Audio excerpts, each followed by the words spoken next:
Assalamualaikum warahmatullahi wabarakatuh. Alhamdulillah. Wassalatu wassalamu ala rasulillah Sayyidina Muhammad ibn Abdullah wa ala alihi wa sahbihi wa man walah, amma ba'd.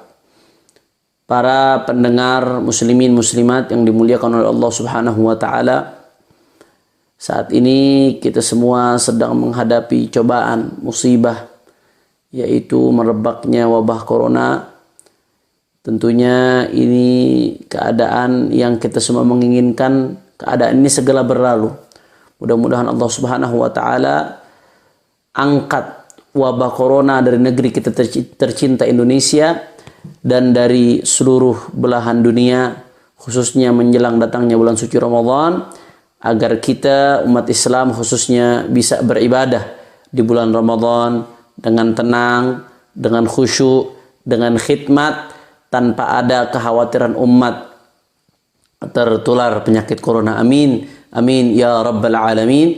Walaysa 'ala Allah bi'aziz. Itu adalah hal yang sangat-sangat mudah untuk Allah subhanahu wa ta'ala. Jika Allah subhanahu wa ta'ala menginginkan, maka dalam sekejap corona itu akan terangkat. Mudah-mudahan Allah angkat wabah ini, dan yang sakit Allah sembuhkan, dan muslimin muslimat dimanapun yang wafat meninggal dunia menjadi korban corona, mudah-mudahan Allah catat sebagai syuhada di sisi Allah subhanahu wa ta'ala. Amin ya rabbal alamin. Ahibba'il kiram, kemudian di sini di tengah-tengah masyarakat timbul keresahan, dan kami merasakan betul keresahan tersebut, di mana MUI memfatwakan, pemerintah juga menyerukan bahwasanya umat Islam yang berada di zona-zona merah corona atau zona-zona yang beresiko tinggi corona, maka mereka tidak diperbolehkan untuk melaksanakan ibadah sholat Jumat dan jamaah di masjid. Kenapa? Karena karakter daripada virus corona ini penyebarannya akan sangat cepat melalui konsentrasi massa, apapun itu bentuknya. Interaksi antara satu orang dengan orang lain yang umumnya itu terjadi di konsentrasi massa itu menjadi penyebab tertularnya virus corona, sehingga mata rantai dari virus corona tersebut berdasarkan penuturan para ahli hanya bisa diputuskan dengan cara physical distance, adanya jarak antara satu orang dengan satu orang lainnya. Sedangkan konsentrasi massa itu menyebabkan orang berdekatan satu sama lain, sehingga menyebabkan resiko penyebaran corona itu menjadi lebih tinggi. Karenanya dari sini timbullah fatwa untuk menghindari resiko tersebut, tidak diwajibkan untuk sholat Jumat dan berjamaah, bahkan tidak diperbolehkan di daerah-daerah yang memang zona merah corona atau beresiko tinggi corona. Ini menimbulkan keresahan di tengah masyarakat, di tengah umat Islam khususnya. Umat Islam bertanya-tanya, Ramadan sudah mau datang, sampai kapan kami nggak sholat Jumat? Sampai kapan kami harus meninggalkan masjid? Kami sudah rindu dengan masjid, kami sudah kangen dengan masjid. Ahibba'il kiram, oleh karena itu, untuk menjawab keresahan umat tersebut dan menghindari fitnah, Imam besar Sayyidil Walid Al-Habib Muhammad Rizik bin Hussein bin Shihab dari Makkah Al-Mukarramah, beliau mengeluarkan seruannya dan arahannya terkait masalah sholat Jumat di tengah wabah pandemi corona ini. Karenanya pada kesempatan kali ini saya akan membacakan isi daripada seruan beliau, dan saya akan berusaha menjabarkan alasan-alasan di balik poin-poin yang ada di seruan tersebut. Mudah-mudahan insya Allah seruan dari Imam besar Al-Habib Muhammad Rizik bin Hussein bin Shihab ini bisa menjadi solusi di tengah-tengah umat, sehingga umat Islam bisa tetap beribadah, bisa tetap dekat dengan Allah subhanahu wa ta'ala, tanpa harus membuat umat berada dalam risiko bahaya corona. Na'udzubillah min dzalik. Naam, saya bacakan seruan dari Imam besar Sayyidil Walid Al-Habib Muhammad Rizik Shihab. Ayo sambut Ramadan dengan sholat Jumat. Batasi jamaah, waktu, ruang, dan jarak. Sekali lagi, ayo sambut Ramadan dengan sholat Jumat. Batasi jamaah, waktu, ruang, dan jarak. Saya mohon seruan ini didengarkan secara utuh, karena kalau didengarkan sepotong-sepotong akan bahaya. Nah, jangan kita ngambil yang kita suka, kita ambil yang nggak suka, kita buang, nggak boleh. Nah, ini beliau sampaikan seruan kurang lebih 2 halaman seruan tersebut. Jangan didengarkan secara sepotong-potong karena satu sama lain dari seruan tersebut saling ada kaitannya satu sama lain. Karena saya minta kepada para pendengar muslimin muslimat yang dimuliakan oleh Allah Subhanahu wa taala, dengarkan baik-baik satu persatu secara utuh. Mudah-mudahan kita dibukakan pintu pemahaman oleh Allah Subhanahu wa taala dan mudah-mudahan ini bisa menjadi solusi bagi umat Islam. Nah, pesan beliau, stop debat. Awas adu domba umat. Jangan hina ulama karena beda pendapat soal Jumat.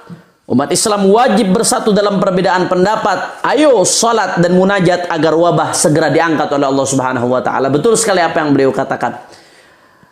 Saya lihat belakangan ini ada perdebatan yang cukup sengit di tengah umat Islam karena adanya ulama yang beda-beda pendapat. Padahal perbedaan pendapat dalam masalah furu', dalam masalah fiqih, ikhtilaful ulama rahmah. Perbedaan mereka adalah bentuk rahmat dari Allah Subhanahu wa taala. Jangan diributkan. Dulu di zaman Nabi sallallahu alaihi wasallam, para sahabat ketika diperintahkan oleh Nabi sallallahu alaihi wasallam, la yusalliyanna ahadukumul asra illa fi Bani Quraidah. Jangan ada yang salat di antara kalian asar kecuali kalau udah sampai di Bani Quraidah. Pesan Nabi sallallahu alaihi wasallam sebelum mereka jalan. Nah, di tengah jalan waktu asar sudah mau habis. Akhirnya di situ sahabat beda pendapat. Sebagian sahabat radhiyallahu anhum mengatakan perintah Nabi itu ya jangan sholat asar kecuali di Bani Quraidah. Baik waktu asar sudah habis atau belum, pokoknya Nabi perintahkan begitu titik, saya nggak mau tahu. Sholat asarnya setelah sampai di Bani Quraidah, walaupun waktu asar sudah habis, walaupun sudah masuk waktu maghrib, waktu isya, saya pegang teguh dengan amarat Nabi, jangan sholat asar kecuali di Bani Quraidah. Sebagian sahabat berpendapat demikian sehingga mereka sampai keluar waktu asar.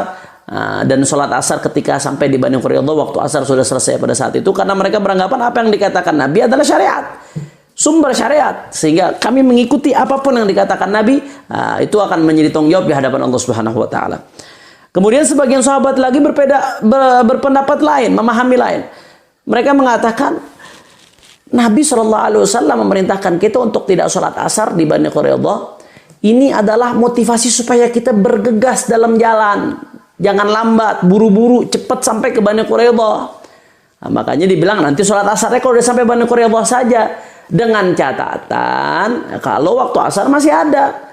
Nah, kalau waktu asar sudah habis, ya sholat di jalan sebelum waktu asar habis.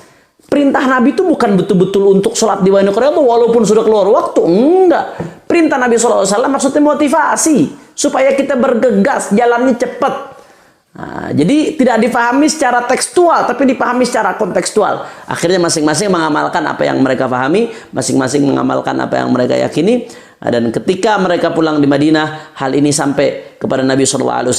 Ternyata Nabi SAW tidak menyalahkan satu di antara mereka. Semuanya dibenarkan oleh baginda Nabi Muhammad SAW. Dari sini kita bisa ambil petik suri tauladan perbedaan ulama di dalam masalah ini, masalah fiqih. Ikhtilaf mereka adalah rahmah.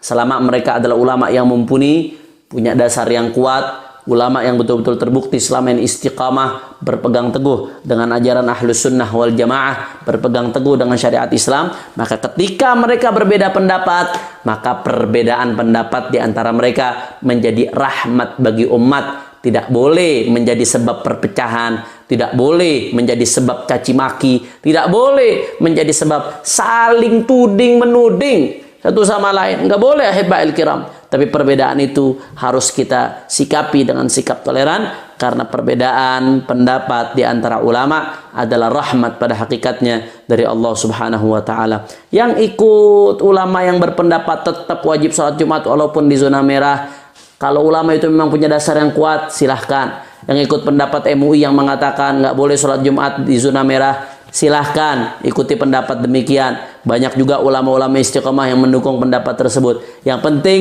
tetap jaga persatuan, jangan terpecah satu sama lain, apalagi mencaci maki. Ketika ada masjid yang diliburkan karena masuk zona merah, ikutin fatwa MUI. Tahu-tahu ada masyarakat awam di sekitar itu mencaci maki ustadz setempat, mencaci maki ulama setempat, padahal dia ikutin fatwa MUI, padahal dia ikutin fatwa ulama yang mengatakan tidak masalah untuk tidak sholat Jumat di zona merah demi menjaga keselamatan daripada jiwa manusia. Nah, itu tidak boleh ya ikhwan. Caci maki seperti itu nggak boleh. Kita hormati perbedaan pendapat di antara para ulama. Insya Allah perbedaan ini menjadi rahmat dari Allah Subhanahu wa taala. Naam. Kemudian di sini dilanjutkan lagi. Nah, ini penting, perhatikan baik-baik. Pada prinsipnya selama ada wabah corona, maka di zona hijau tetap wajib dilaksanakan sholat Jumat di masjid dengan tetap memperhatikan aturan medis untuk kewaspadaan. Sekali lagi, di zona hijau, di tempat yang belum menjadi tempat penyebaran corona, atau daerah yang belum kena corona, atau yang masih sangat-sangat minim resiko penyebarannya, artinya masih zona hijau, maka tetap wajib dilaksanakan sholat Jumat di masjid dengan tetap memperhatikan aturan medis untuk kewaspadaan. Nah, tidak ada interaksi satu sama lain, sementara tidak masalah untuk tidak salam-salaman dulu. Demi menjaga kemaslahatan daripada umat. Sedang di zona merah, sebaiknya untuk sementara waktu, prinsipnya kata beliau, sementara waktu sholat Jumat di masjid agar ditiadakan. Ini amanat beliau. Sebaiknya di zona merah untuk sementara waktu sholat Jumat di masjid agar ditiadakan. Tapi jika memang harus dilaksanakan sholat Jumat karena suatu alasan yang kuat dan meyakinkan, kalau memang itu harus dilaksanakan, maka pelaksanaan sholat Jumat harus mengikuti tata cara khusus dengan pembatasan yang super ketat. Sekali lagi saya bacakan, perhatikan baik-baik. Sedang di zona merah, sebaiknya untuk sementara waktu sholat Jumat di masjid agar ditiadakan.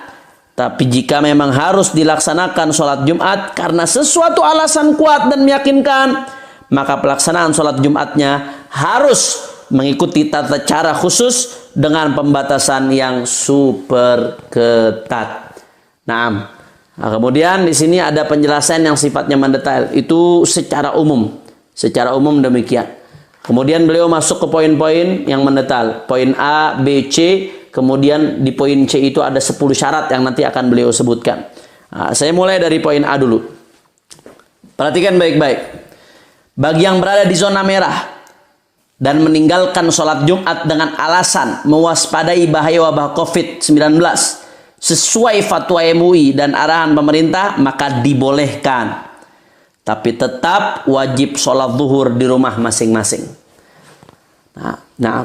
Ini saya kira jelas. Tapi banyak yang bertanya-tanya, Beb, sholat Jumat ini kan kewajiban, kenapa kok ditinggalkan? Apakah kita nggak punya iman, ketakutan, sampai sebagian ulama memfatwakan pada keadaan seperti itu tidak wajib. Ahibba'il kiram, perhatikan baik-baik.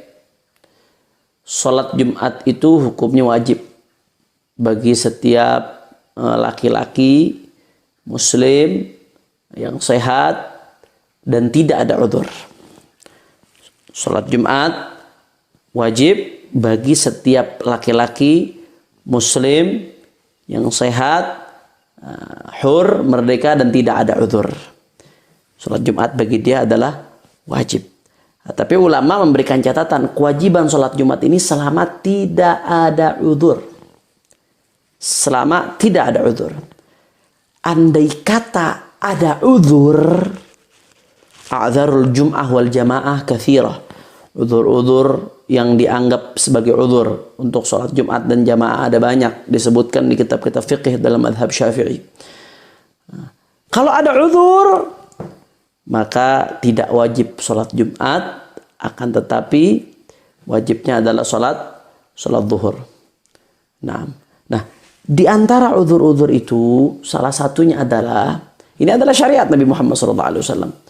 Di antara udzur-udzur itu salah satunya adalah al-khauf 'alan nafas, mengkhawatirkan keselamatan jiwa, mengkhawatirkan keselamatan diri kita. Tapi Habib, kan corona ini nggak terlihat, kelihatannya baik-baik aja, bekher-bekher aja. Kalau sudah ada yang jatuh depan mata kita, baru nggak wajib sholat Jumat. Selama nggak ada yang jatuh depan mata kita, selama baik-baik aja kelihatannya, yang tetap wajib sholat Jumat. Kalau udah yakin ada corona depan mata, baru. Kalau cuma sekedar prasangka aja nggak wajib, saudara. tolak ukur kekhawatiran ini di dalam syariat dikembalikan kepada dhon. Dikembalikan kepada prasangka kuat. Makanya kalau kita buka Hasyiah Al-Baijuri ala Ibn Qasim yang ditulis oleh Al-Imam Al-Baijuri, di situ dijelaskan ketika fuqaha, para ulama menjelaskan tentang hukum makan bangkai bagi orang yang darurat. Makan bangkai itu hukumnya haram. Kita sama-sama tahu. Tapi kalau orang darurat hukumnya dia apa? Halal makan bangkai. Kapan dikatakan darurat? Sekiranya dia khawatir kalau dia nggak makan bangkai ini maka dia akan celaka. Kalau dia nggak makan bangkai ini dia akan mati. Kalau dia nggak makan bangkai ini penyakitnya akan makin parah atau dia akan kena penyakit yang cukup parah. Nggak ada makanan lain lagi, satu-satu cuma bangkai. Maka ketika itu terjadi maka bangkai hukumnya jadi halal bagi dia. Bahkan kalau jadi satu-satunya jalan untuk menyelamatkan diri bisa jadi wajib hukumnya. Nah, kekhawatiran ini pada level apa? Apakah harus yakin 100% nih kalau saya nggak makannya saya mati nih? Harus yakin. Kata ulama enggak, yakfi dhon. Dhonul ghalib.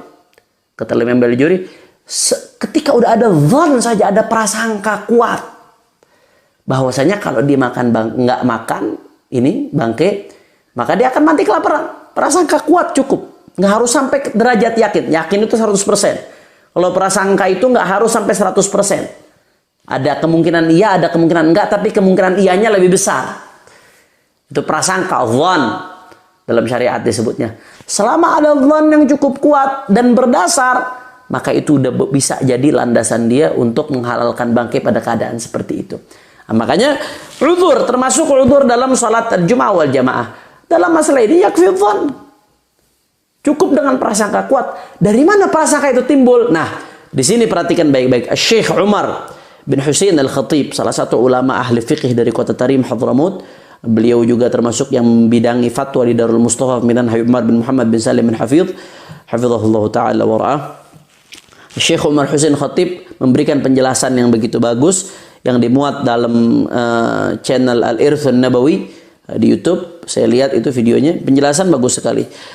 Kalau sudah ada 3 hal terkumpul, maka ini udah cukup menjadi landasan. Yang pertama adalah takrirul atibba al-mutakhassisin. Penjelasan dari dokter spesialis yang memang ahli. Nah, kalau dokter mengatakan, oh ini corona di Indonesia udah bahaya. Dokter spesialis yang ahli yang betul-betul bisa dijadikan rujukan. Corona di Jakarta misalkan sudah sangat bahaya ini. Penyebaran sudah sangat masif. Orang itu ada yang sadar kalau dia kena, ada yang dia nggak sadar. Ada yang kena tapi nggak seolah-olah kena, tapi dia bisa menularkan ke orang lain. Sehingga perkumpulan-perkumpulan massa ini akan sangat bahaya. Bisa menularkan ke orang lain. Nah, pernyataan daripada dokter spesialis atau hasil penelitian daripada dokter spesialis, takrir dari dokter spesialis ini bisa menjadi dasar untuk dhon, pertimbangan bahwasanya ini udah membahayakan untuk jiwa. Nah, yang kedua adalah keputusan dari pemerintah setempat. Nah, seperti di Jakarta misalkan contohnya pemerintah setempat, Bapak Anies Baswedan sudah memutuskan status Jakarta itu adalah PSBB. Salah satu larangan dalam PSBB adalah larangan berkerumun di tempat-tempat ibadah, salah satunya. Nah, larangan bentuk kerumunan massa apapun dilarang. Salah satunya berkerumun di tempat ibadah. Salah satunya. Nah, yang ketiga adalah keputusan ulama. Keputusan ulama adalah kesimpulan hukum. Ketika ulama mendapatkan keterangan ada dhon yang disampaikan oleh atibba al-mutakhassisin, kemudian ada keputusan arahan dari pemerintah setempat, maka ulama bisa menyimpulkan hukum bahwasanya ini udah masuk mengkhawatirkan kepada keselamatan jiwa. Mengkhawatirkan kepada keselamatan jiwa, maka termasuk udzur daripada Jumat. Makanya mereka-mereka yang misalkan di daerah zona merah, sekali lagi ya, di daerah zona merah, masjidnya tidak mengadakan sholat Jumat, misalkan atau kampungnya tidak mengadakan sholat Jumat, maka Anda tidak perlu khawatir. Anda tidak perlu khawatir, apalagi sampai khawatir 3 kali meninggalkan sholat Jumat dalam hadis, maka akan dicap sebagai orang munafik. Na'udzubillah min dzalik. Itu kalau meninggalkan Jumat tanpa udzur. Tapi kalau ada udzur-udzur yang betul-betul kuat, apalagi sudah difatwakan oleh para alim ulama yang ahli fikih, kemudian ada arahan dari pemerintah setempat, dan yang ketiga ada dhon itu lahir dari atibba al-mutakhassisin, dokter-dokter spesialis yang memang ahli di bidang tersebut, yang mengatakan perkumpulan massa ini sangat berbahaya, bisa menjadi penyebab penularan, itu bisa nanti membahayakan jiwa ke depannya, apalagi kalau jumlah korbannya bertumpuk. Nah, tiga ini sudah menjadi pertimbangan yang sangat kuat, kata keterangan dari al-alama Syekh Umar bin Husain Al-Khatib, sehingga seseorang sudah cukup tanggung jawabnya di hadapan Allah Subhanahu wa taala. Dia sudah lepas bariat minhu dhimmah. Dia udah nggak punya tanggungan di hadapan Allah Subhanahu wa taala. Pahala Jumatnya bagaimana, Beb? Orang yang biasa istiqomah Jumatan, kemudian sewaktu-waktu ada udzur, di zona merah misalkan, dia tidak bisa Jumatan, maka Anda nggak perlu khawatir, Anda nggak perlu sedih. Dalam hadis Nabi SAW mengatakan, fil madinati aqwamun, atau kama qala sallallahu alaihi wasallam, ma qata'na tariqan wala ma qata'na wadiyan wala salakna tariqan illa wa kanu ma'ana. Qala sahabah, faman hum ya Rasulullah? Qala habasahumul udhur.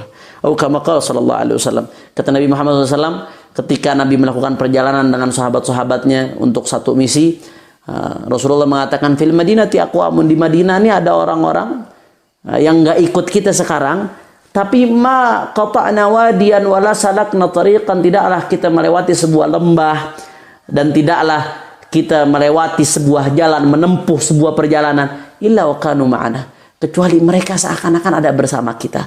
Pahala yang kita dapatkan mereka juga dapat. Sahabat bertanya, "Waman hum ya Rasulullah?" Siapa mereka ya Rasulullah? Mereka nggak ikut kita di Madinah tapi seakan-akan bersama kita. Dapat pahala yang kita dapatkan. Kata Nabi, apa habasahumul udhur. Mereka pengen ikut, cuman ada udzur sehingga nggak bisa ikut. Ahibba'il kiram, Anda nggak perlu khawatir. Begitu juga kita yang ada di zona merah, yang udah keputusan ulama, umara, juga atibba, para dokter setempat memutuskan sementara tidak ada dulu sholat Jumat. Karena bisa mengkhawatirkan, Anda nggak perlu khawatir. Anda cukup sholat zuhur berjamaah di rumah bersama keluarga Anda. Insya Allah Anda sudah lepas dari tanggung jawab di hadapan Allah, dan insya Allah karena udzur ini Anda tetap mendapatkan pahala Jumat yang biasa istiqomah Anda lakukan ketika tidak ada udzur. Jadi tidak perlu khawatir, apalagi sampai mencaci maki, apalagi sampai menebar provokasi dalam masalah ini. Islam agama yang begitu indah, Islam agama yang begitu rahmat, Islam agama yang memberikan kemudahan walaupun tidak boleh menggampangi. Islam itu mudah, gampang, tapi tidak boleh menggampangi. Islam itu tidak boleh sembrono, tapi ketika betul-betul unsur-unsur yang tadi kami sebutkan terjadi, maka ini adalah uzrun syar'i, termasuk uzur syar'i. Barang siapa yang tidak dapat melakukan sholat Jumat karena sebab-sebab tersebut, insya Allah dia tetap mendapatkan pahala Jumat di sisi Allah Subhanahu wa taala, tapi tetap dia punya kewajiban untuk sholat zuhur berjamaah lebih baik di rumahnya. Nah, itu yang pertama. Nah, kemudian yang kedua, yang B, lanjutan dari imam besar, bagi yang berada di zona merah wabah dan ingin melaksanakan sholat Jumat di rumah masing-masing juga dibolehkan. Ini yang perlu penjelasan. Bagi yang berada di zona merah wabah dan ingin tetap melaksanakan sholat Jumat di rumah masing-masing dibolehkan, arahan dari imam besar. Tapi dengan tetap menjaga syarat dan rukun khutbah maupun sholat Jumatnya. Sekali lagi saya baca, bagi yang berada di zona merah wabah dan ingin melaksanakan sholat Jumat di rumah masing-masing juga dibolehkan. Tapi dengan tetap jaga syarat dan rukun khutbah maupun sholatnya. Jadi misalkan sedih nggak bisa sholat Jumat, sebetulnya kalau ngikutin poin pertama udah cukup dia bisa sholat zuhur dalam keadaan tadi. Tapi andai kata supaya syiar Jumat tetap hidup, bagaimana? Ada solusi. Fikih ini sangat luas, ada solusi. Jangan sampai misalkan kita ninggalkan Jumat masih berat tetap untuk meninggalkan Jumat, ada solusi. Anda bisa sholat Jumat di rumah di zona merah, cukup dengan 4 orang menurut salah satu pendapat qadim dalam mazhab Syafi'i. Nanti akan dijelaskan. Tapi harus syarat-syaratnya terpenuhi. 4 orang itu laki-laki yang merdeka dan penduduk asli setempat. Naam. Nah, harus terpenuhi. Begitu juga rukun-rukun khutbahnya, syarat-syarat khutbahnya harus terpenuhi. Saya nggak perlu jelaskan di sini. Silahkan Anda tanya ke para asatid apa saja rukun khutbah dan rukun serta syarat-syarat yang harus dilakukan dalam sholat Jumat. Nah, tapi bagaimana Beb masalah jumlahnya? Nah, yang pertama, apakah bukannya sholat Jumat harus di masjid? Enggak. Dalam mazhab Syafi'i sholat Jumat tidak harus dilakukan di masjid. Bisa sholat Jumat dilakukan di luar masjid. Yang kedua, jumlahnya bagaimana Beb? Bukannya sholat Jumat minimal harus 40 orang dari orang setempat. Naam, betul. Dalam mu'tamad mazhab Syafi'i, pendapat yang kuat dalam mazhab Syafi'i, pendapat mazhab jadid, mazhab Syafi'i itu ada qaul qadim, ada qaul jadid. Imam Syafi'i itu ada dua versi ijtihad beliau. Ada versi ijtihad beliau ketika masih di Baghdad, Irak. Itu disebut qaul qadim. Kemudian beliau merevisi banyak pendapatnya ketika beliau di akhir hayatnya sudah pindah ke Mesir. Madhab beliau yang terakhir ini yang terupdate disebut madhab jadid atau disebut qaul jadid. Nah, yang mu'tamad kita harus mengamalkan qaul jadid dalam keadaan tidak ada apapun, maka kita harus mengamalkan pendapat yang minimal 40 orang. Kalau kurang dari 40 orang dengan syarat-syarat yang tadi disebutkan 40 orangnya, maka nggak sah kalau kurang dari 40 orang. 40 orang yang laki-laki, akil, baligh, muslim, dan mustautin. Mustautin itu dia penduduk setempat. Nah, itu pendapat yang mu'tamad. Tapi ada dalam mazhab Syafi'i, dalam qaul qadim, salah satu dari qaul qadim Syafi'i mengatakan minimal itu bukan 40 tapi minimal 4 orang. Andai kata ada 4 orang dengan syarat-syarat yang tadi itu disebutkan, 4 orang memenuhi syarat tadi, maka itu sudah bisa untuk mengadakan Jumat. Nah, qaul qadim ini dalam keadaan wabah seperti ini bisa menjadi solusi. Inilah keluasannya syariat.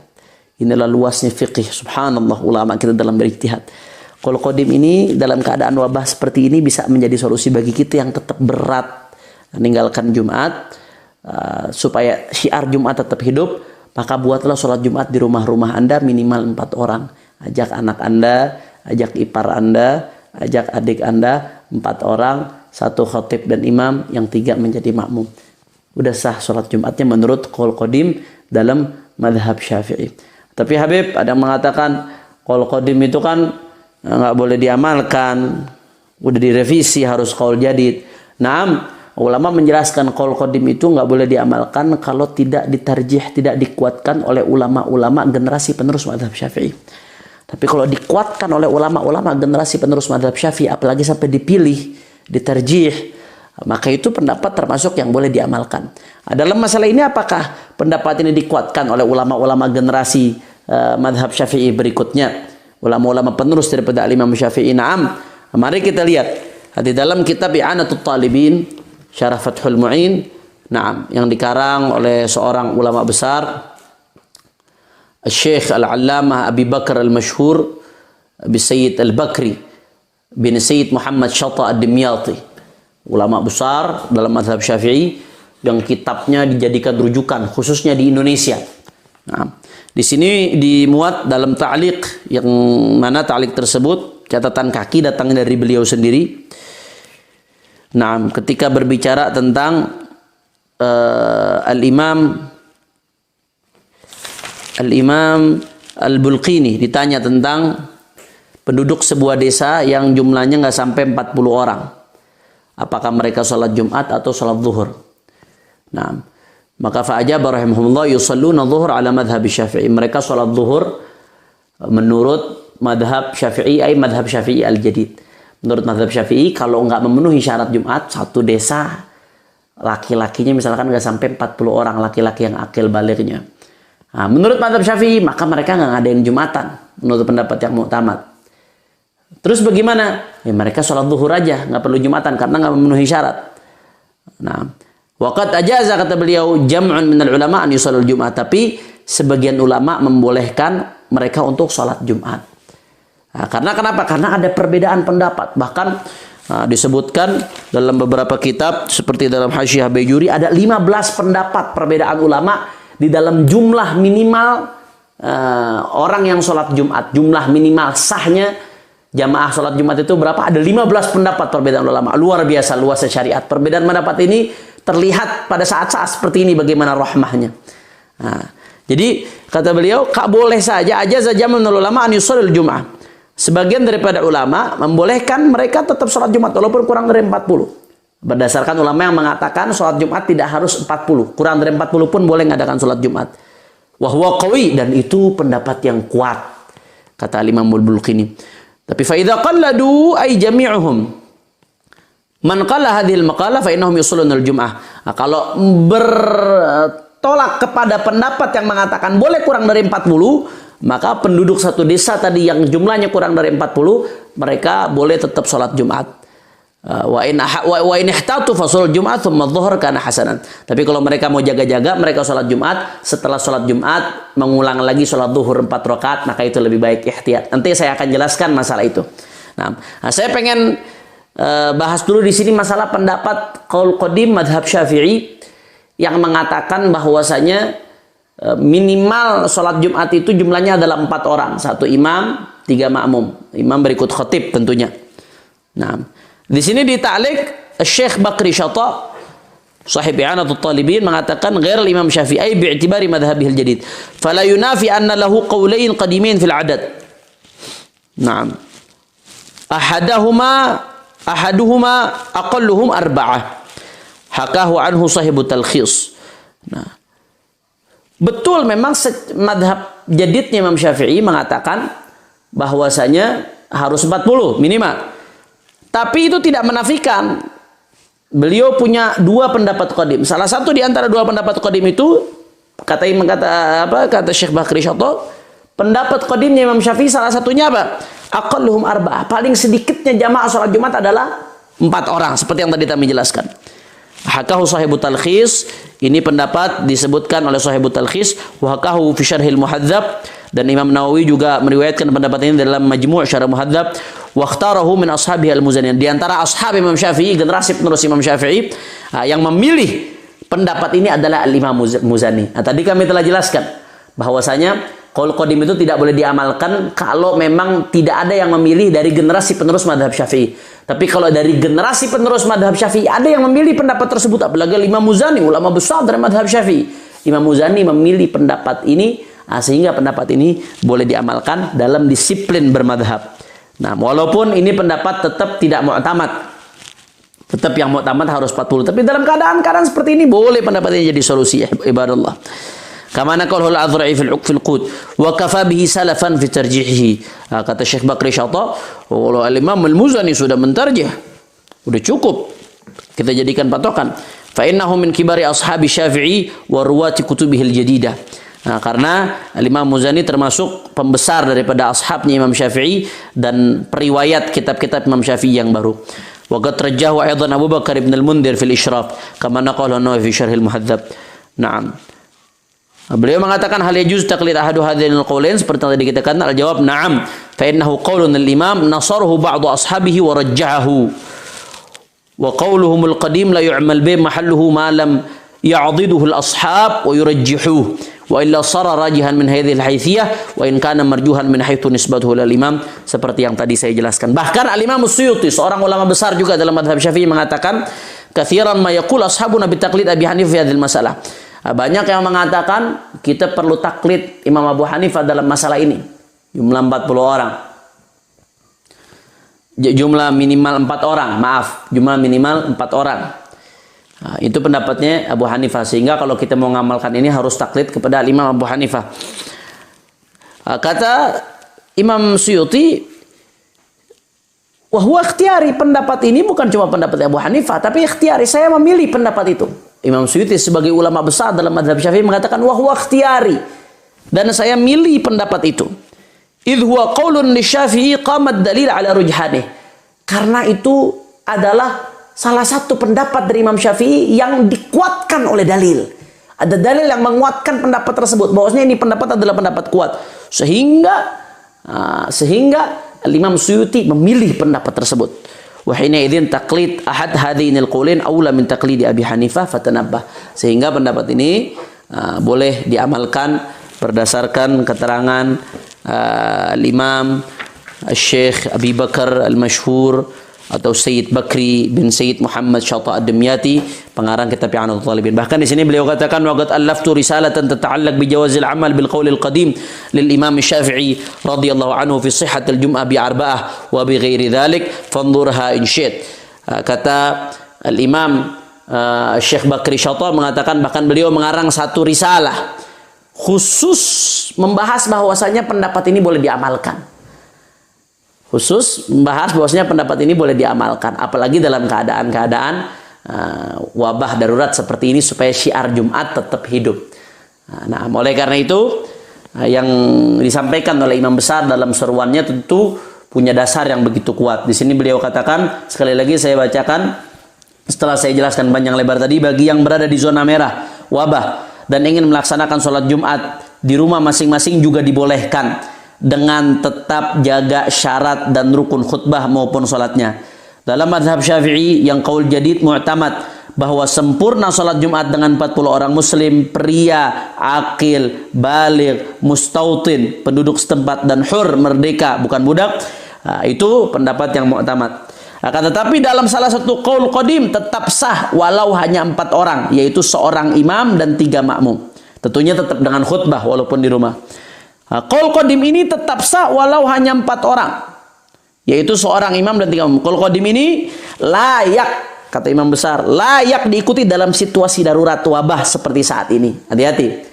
Beliau menganjurkan qaul ini untuk diikutkan dalam situasi darurat wabah seperti ini, ketika tidak mungkin sholat di masjid tapi kita tetap ingin menghidupkan syiar Jumat, maka ambillah qaul ini, sholat Jumat masing-masing di rumah kita bersama anak, adik kita, saudara kita, 4 orang minimal. Nah, ini layak diamalkan dalam situasi wabah. Nah, kalau nggak dalam situasi wabah, lebih baik jangan coba-coba kalau seperti ini.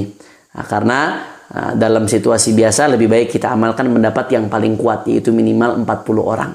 Nah, jangan ambil pendapat yang seperti ini, karena kalau tidak dalam situasi wabah, dalam tidak situasi yang darurat, situasi pengecualian seperti ini, takut mengamalkan kalau seperti ini malah menjadikan fitnah di tengah-tengah umat. Na'udzubillah min dzalik. Hanya saja, apalagi makin banyaknya jamaah itu menunjukkan makin besarnya pahala. Nah, hanya saja jika jamaah kurang dari 40, beliau di sini memberikan peringatan. Kalau jamaah kurang dari 40 yang memenuhi syarat Jumat sebagai langkah ihtiyat, sebagai langkah kehati-hatian, sekaligus khuruj minal khilaf, keluar dari perselisihan, maka dianjurkan usai sholat Jumat untuk sholat i'adah zuhur, yaitu mengulang sholat dengan 4 rakaat sholat zuhur, dan sholat Jumat boleh dilaksanakan di selain masjid. Jadi kalau kita mau ngikutin pendapat yang sholat Jumat boleh hanya dengan 4 orang di rumah ini pendapat ada perdebatan. Ada ulama mengatakan pendapat ini dianggap, ada ulama mengatakan pendapat ini tidak dianggap, ada yang mengatakan tidak boleh diamalkan. Nah, sebagai bentuk kehati-hatian, silahkan amalkan pendapat ini dalam keadaan darurat seperti ini, tapi tetap setelah sholat Jumat, jadi setelah khutbah sholat Jumat di rumah, tetap mengulangi sholat zuhur lagi 4 rakaat. Ini dianjurkan oleh para ulama. Kenapa? Lil ihtiyat, untuk jaga-jaga. Karena ada sebagian ulama yang mengatakan sholat Jumat tadinya nggak sah, walaupun kita mengikuti yang mengatakan sah. Dan sebagian ulama mengatakan tidak boleh, walaupun kita mengikuti yang mengatakan boleh. Tapi khurujan minal khilaf, untuk keluar dari perdebatan ini agar sah menurut semua madhab, sholat ulang lagi sekali lagi sholat zuhur, ya ada sholat zuhur. Jadi setelah Jumat khutbah, sholat Jumat 2 rakaat, kemudian setelah itu sholat zuhur lagi 4 rakaat langsung setelah itu.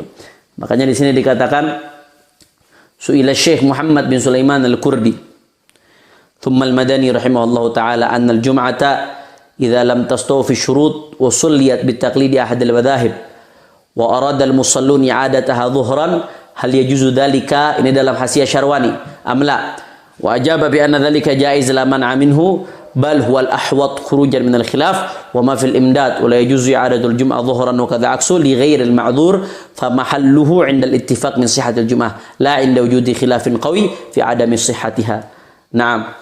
Di sini dikatakan dalam Hasyiah Syarwani ala Tuhfatul Muhtaj bi Syarhil Minhaj bahwasanya Syekh Muhammad bin Sulaiman al-Kurdi al-Madani, beliau ditanya, kalau seseorang sholat Jumatnya ngikutin salah satu madhab, berarti nggak sah menurut madhab yang lainnya. Seperti tadi, ngikutin salah satu pendapat Imam Syafi'i, qaul qadim. Tapi nggak sah menurut pendapat yang kaul jadid. Ngikutinnya boleh dalam konteks ini. Tapi apakah mereka dianjurkan untuk ngulang sholat zuhur lagi? Boleh nggak kalau mengulang sholat zuhur lagi sebagai bentuk kehati-hatian setelah itu? Nah, di sini dikatakan, kata beliau, wajaba bi anna dzalika jaizun. Beliau mengatakan itu boleh saja. Laman aminhu, silahkan, nggak dilarang.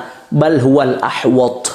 Akan tetapi bahkan itu yang lebih hati-hati. Jadi karena masih ada perbedaan pendapat dalam keabsahan sholat Jumatnya, maka lebih hati-hati, tetap sholat zuhur lagi setelah itu. Khurujan minal khilaf. Naam. Naam. Naam. Itu yang bisa kami jelaskan dalam masalah ini. Nah, jadi kesimpulannya tadi poin A, poin yang pertama, kalau di zona merah sekali lagi bukan zona hijau, maka kalau tidak sholat Jumat karena mengikuti fatwa MUI dan himbauan pemerintah setempat, maka itu termasuk udzur, diperbolehkan, tapi tetap wajib sholat zuhur di rumah. Andai kata poin B tetap juga pengen sholat Jumat supaya hidup syiar Jumat itu, maka sebagai solusi kita boleh mengikuti pendapat yang mengatakan sholat Jumat masing-masing di rumah. Minimal 4 orang. Nggak boleh kurang dari 4. 4 orang, orang yang laki-laki, akil, baligh, merdeka, dan penduduk setempat. Minimal 4 orang. Nggak boleh kurang dari 4. Pendapat ini adalah pendapat qaul qadim dari mazhab Syafi'i yang diperkuat oleh ulama-ulama generasi berikutnya seperti Al-Imam Al-Muzani, Al-Imam As-Suyuti, begitu juga di kalangan ulama yang mutaakhirin, Al-Imam Syekh Bakri Syata, pengarang kitab I'anatul Talibin. Tapi kalau mengamalkan pendapat ini, sholat Jumat cuma 4 orang misalkan di rumah, dianjurkan, sangat dianjurkan untuk sholat zuhur lagi setelah itu. Khutbah Jumat 2 rakaat, khutbah Jumat, kemudian sholat Jumat 2 rakaat, setelah itu sholat zuhur lagi langsung 4 rakaat, khurujan minal khilaf, itu yang dinamakan sholat i'adah zuhur. Nah, kemudian kita lanjutkan lagi, saya kira sudah jelas ya. Dan saya minta nonton jangan setengah-setengah karena bisa salah paham, bahaya.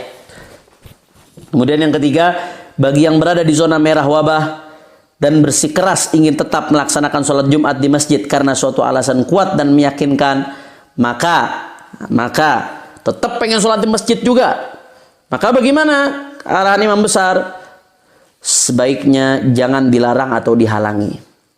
Jangan dilarang atau dihalangi karena bisa menimbulkan fitnah, khawatir. Apalagi jika dilarang akan menimbulkan keributan besar atau menyebabkan fitnah berbahaya, maka jangan dilarang atau dihalangi. Ini bisa menimbulkan fitnah di tengah umat, bisa menimbulkan keributan dan mudarat yang besar. Tapi amanat beliau boleh sholat Jumat di masjid dalam keadaan seperti ini di zona merah. Dengan syarat apa? Diarahkan. Dengan syarat tetap menjaga jarak fisik dan jarak sosial. Physical distancing dan social distancing. Sesuai aturan medis melalui tata cara khusus dan pembatasan super ketat sebagaimana berikut. Ada 10 langkah. Jadi beliau ini poin yang ketiga. Tadi setelah menjelaskan poin A, poin B, poin C-nya kalau memang harus juga karena alasan yang begitu kuat harus di masjid padahal udah zona merah, ngotot tetap di masjid, kata beliau silahkan, boleh, jangan dilarang. Tapi konsekuensinya harus ikuti 10 langkah ini. Nah, kalau bisa mengikuti 10 langkah ini silahkan di zona merah Anda sholat di masjid. Arahan dari beliau. Apa? Yang pertama, perhatikan baik-baik, jangan cuma ngambil bolehnya doang tapi 10 langkahnya nggak diambil. Ini juga harus diperhatikan demi kemaslahatan umat. 1, yang pertama, buka semua masjid, musola, dan majelis yang ada di sekitar masyarakat untuk sholat Jumat agar jamaah terpecah dan tidak terkonsentrasi di satu tempat saja. Biasanya kan cuma di masjid, bahkan ta'addudul Jum'ah nggak diperbolehkan. Sholat Jumat di banyak tempat selama satu tempatnya belum penuh itu nggak diperbolehkan dalam mazhab Syafi'i.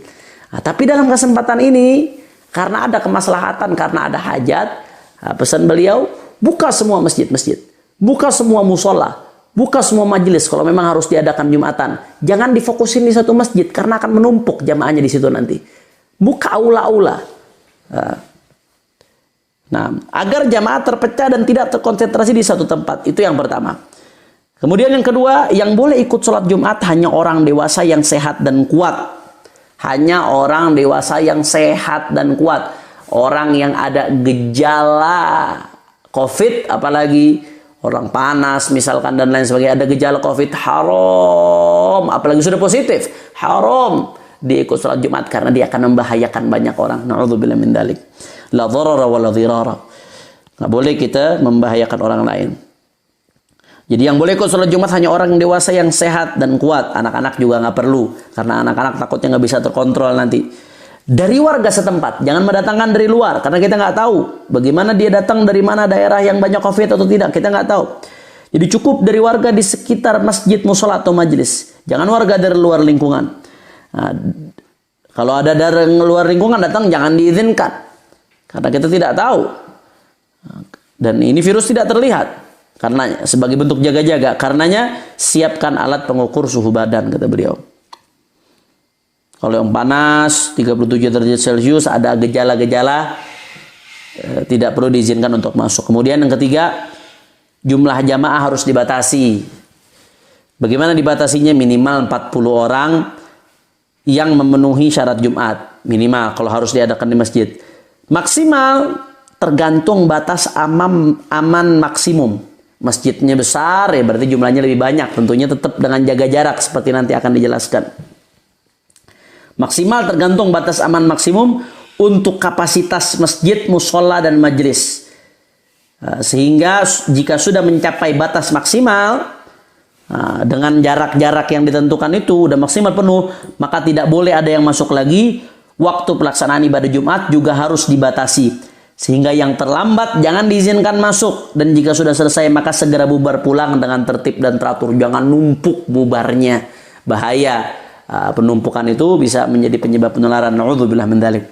Yang keempat, sediakan bilik disinfektan kalau memang bisa di depan gerbang masjid, musola dan majelis.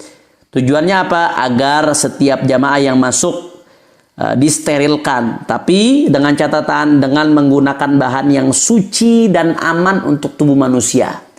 Kalau bahannya nggak aman untuk tubuh manusia malah membahayakan, jangan. Dan kalau bisa bahan yang suci, menggunakan bahan yang suci dan aman. Yang kelima, sediakan juga sabun dan hand sanitizer dari bahan yang suci dan aman untuk jamaah. Dan pastikan yang sedang batuk atau pilek jangan izinkan masuk ke masjid. Khawatir itu bagian daripada gejala. Apalagi yang sedang sakit, tapi arahkan sholat dan istirahat supaya di rumah. Diarahkan baik-baik secara teratur, supaya dengan akhlakul karimah, supaya tidak menimbulkan fitnah dan keributan. Kemudian yang keenam, gulung semua karpet masjid, musola dan majelis agar tidak digunakan. Nah, karena kalau di karpet dia akan lebih mudah menempel dan sulit untuk dibersihkan virus itu. Dan bersihkan seluruh lantai dan dinding serta tiang masjid, musola dan majelis, juga WC dan tempat wudhu dan lainnya, baik sebelum maupun sesudah penggunaan masjid, musola, majelis untuk sholat Jumat, agar steril lagi demi kemaslahatan umat. Yang ketujuh, jamaah harus wudhu dari rumah masing-masing, memakai masker. Jamaah harus wudhu dari rumah masing-masing supaya tidak terjadi penumpukan di tempat wudhu di masjid. Dan harus memakai masker, serta membawa sejadah sendiri-sendiri dan membuat soft sholat yang berjarak. Soft sholatnya jangan rapat-rapat, sementara berjarak dulu, nggak apa-apa kalau ada maslahat. Soft sholat berjarak tuh pada asalnya hukumnya adalah makruh, tapi kemakruhan itu dalam kaidah fikih disebut al-karahah tazul bil hajah. Kemakruhan kalau ada hajah yang mendesak daripada nggak ada jamaah, mendingan ada tapi dikasih jarak demi keamanan. Maka pada keadaan seperti ini nggak apa-apa. Nah, jadi beliau memesankan jamaah harus duduk di rumah masing-masing, memakai masker serta membawa sejadah dan membuat soft sholat yang berjarak sesuai aturan medis. Dan juga tiadakan salam-salaman, nggak perlu ada salam-salaman untuk sementara, tidak ada masalah demi kemaslahatan antar jamaah. Lalu usai sholat Jumat, zikir dan doa singkat saja, langsung bubar dengan tertib sambil tetap jaga jarak untuk meminimalisir. Sekali lagi, yang kedelapan, jangan lupa saat keluar dari rumah dan masuk keluar masjid, musola, majelis, baca doa yang diajarkan oleh Nabi Muhammad SAW. Bismillah, tawakkaltu 'ala Allah, la haula wala quwata illa billah. Nah, dan banyak-banyak istighfar dan sholawat serta bersedekah, karena sedekah itu menolak bala. Dawu mardakum bisadaqah, kata Nabi SAW, obati orang yang sakit di antara kalian dengan sedekah. Lalu berlindung dan tawakal kepada Allah Subhanahu wa ta'ala. Dan yang 9, minta bantuan TNI, Polri, serta ormas Islam untuk menjaga masjid, musola, majelis, dan mengatur serta menertibkan jamaah dari datang hingga pulang. Ajak TNI, Polri, dan pemerintah setempat, juga ormas Islam, untuk bekerja sama menertibkan supaya itu bisa terwujud. 10, semua langkah di atas dikoordinasikan dan dilaksanakan bekerja sama dengan pemerintah setempat. Nah, jadi intabe, jangan dipotong-potong. Beliau ngasih pesan yang nomor 3, kalau memang di zona merah tetap harus dilaksanakan di masjid, kekeh harus di masjid juga, maka ada langkah-langkah aman yang harus diperhatikan. Konsekuensinya 10 langkah tadi yang telah saya bacakan, itu mutlak harus diperhatikan demi keamanan dan kemaslahatan umat. Nah, beliau katakan di akhir, tekankan apa? Jika ke-10 langkah pembatasan di atas bisa dilaksanakan dengan ketat, rapi, dan tertib, maka silahkan laksanakan sholat Jumat di masjid, musola, dan majelis, dan siapapun tidak berhak untuk menghalangi. Sekali lagi, pesan imam besar, jika ke-10 langkah pembatasan di atas bisa dilaksanakan dengan ketat, rapi, dan tertib, maka silahkan laksanakan sholat Jumat di masjid dan musola serta majelis, dan siapapun tidak berhak untuk melarang atau menghalanginya. Tapi sebaliknya, kata beliau, hati-hati. Namun jika tidak mampu melaksanakan ke-10 langkah tersebut, maka jangan nekat. Jangan nekat, kata beliau. Jangan nekat mempertaruhkan keselamatan jiwa masyarakat, sehingga sebaiknya tetap sholat Jumat atau zuhur di rumah masing-masing, sebagaimana telah kami jelaskan di poin A dan B. Sekali lagi saya baca, jika tidak mampu melaksanakan ke-10 langkah tersebut, maka jangan nekat mempertaruhkan keselamatan jiwa masyarakat, sehingga sebaiknya tetap sholat Jumat dan zuhur di rumah masing-masing. Nah, catatan yang terakhir, catatan dari beliau, jika saat wabah ternyata pabrik tetap bekerja, terminal, stasiun tetap buka, KRL dan armada bis tetap beroperasi, serta rapat paripurna DPR RI tetap digelar, dan siaran pers terbuka pejabat dengan wartawan tetap diadakan dengan dalih menggunakan aturan jaga jarak, itu semua tadi terlaksana dengan aturan jaga jarak, maka sholat Jumat lebih utama dilaksanakan dengan aturan jaga jarak. Nah, jadi kan problemnya ini, corona bisa dihindari dengan social distance, tidak adanya interaksi, dan tentunya harus ada jarak di situ antara satu orang dengan orang lainnya. Kalau itu semua tadi bisa dilakukan dengan alasan jaga jarak, maka sholat Jumat juga harus bisa dilakukan dengan alasan jaga jarak. Dan yang kedua, di Amerika, Eropa berlomba mempersilahkan umat Islam gelar sholat berjamaah dengan perdengarkan azan dan doa untuk ketuk pintu langit. Usir wabah corona, maka negeri Islam harus lebih giat memakmurkan masjid dengan sholat, zikir, doa, tapi dengan tetap jaga jarak medis. Nah, itu pesan beliau. Kalau mau tetap memakmurkan masjid, maka 10 langkah tadi harus diikuti demi kemaslahatan bersama, demi kemaslahatan umat. Dan tentunya apa yang beliau rumuskan dalam seruan ini telah melalui pertimbangan yang begitu mendalam, dari sudut pandang akidah, dari sudut pandang syariat juga tadi sebagian telah saya jelaskan, dan dari sudut pandang kemaslahatan umat serta sudut pandang sosial dan medis. Nah, insya Allah terakhir doa dari beliau, mudah-mudahan Ramadan datang, corona hilang. Ramadan datang, corona hilang. Ramadan datang, corona hilang. Amin, amin ya rabbal alamin. Wallahul musta'an. Makkah al-Mukarramah, Al-Habib Muhammad Rizik Syihab. Nah, ini sekian yang bisa saya sampaikan pada kesempatan kali ini.